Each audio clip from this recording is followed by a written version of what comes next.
सोलापुरातील होडगी रोडवरील विमानतळावरून सोलापूर ते मुंबई, सोलापूर ते गोवा विमानसेवा सुरू करण्यात आली असून या विमानसेवेला चांगला प्रतिसाद लाभत आहे. परंतु होडगी रोडवरील विमानतळ परिसरात मांस दुकानामुळे पक्ष्यांचा वावर वाढला आहे. त्यामुळे विविध पक्ष्यांचा अडथळा निर्माण झाल्याने विमानतळ परिसरातील मांस दुकानांवर शासनाकडून निर्बंध लादण्यात आले आहेत. दर 15 दिवसांनी या परिसरातील मांस विक्री दुकानांची तपासणी करून आढावा घेण्यात येणार असल्याची माहिती जिल्हाधिकारी कुमार आशीर्वाद यांनी दिली.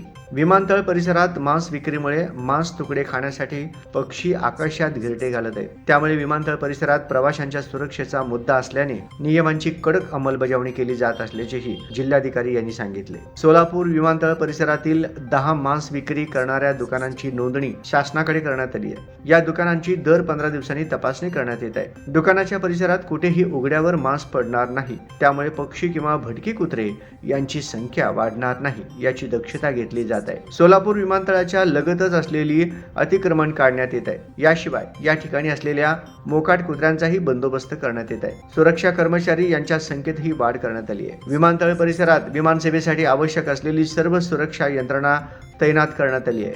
विमानतळाच्या परिसरात सुरक्षेच्या कारणास्तव 10 सीसीटीव्ही कॅमेरे बसवण्यात आले असून आणखी 15 सीसीटीव्ही कॅमेरे बसवण्याच्या सूचना विमानतळ प्राधिकरणाला दिल्याची माहिती जिल्हाधिकारी कुमार आशीर्वाद यांनी दिली.